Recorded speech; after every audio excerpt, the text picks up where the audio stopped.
Last Christmas, my dad asked me to drive him around the city one last time. My name is Ryan, 25, and my dad has never liked Christmas.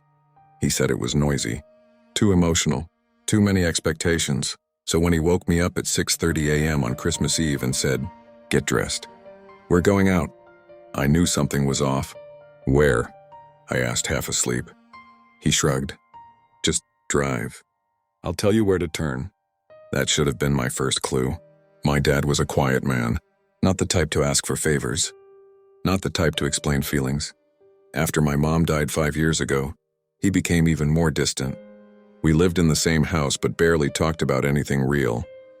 As I drove, he kept giving directions. "Left here. Slow down. Park for a minute." First stop was an old bakery on 3rd Street, the one that closed years ago. "I used to bring your mom here," he said softly. "She loved their cinnamon rolls." I didn't know that. Next, he asked me to stop near a small park. He stared out the window for a long time. "This is where I proposed to her," he said. I was shaking so bad I dropped the ring. I laughed. He smiled and then went quiet again. We drove for hours. Places I'd never seen him care about suddenly mattered deeply. The movie theater where they had their first fight. The hospital where I was born. The street where he last held my mom's hand. At sunset, he asked me to pull over near the river.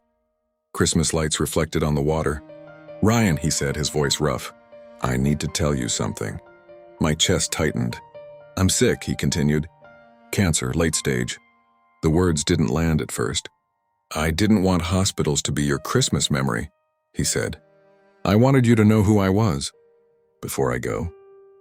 I couldn't speak. He handed me an envelope. Inside was a letter, written months ago.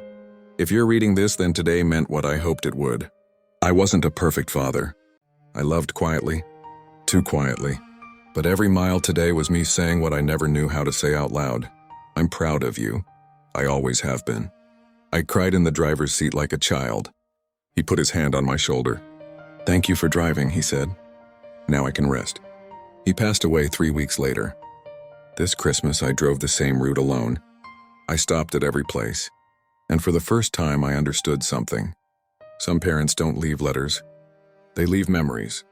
And sometimes, goodbyes come disguised as long drives on quiet Christmas roads.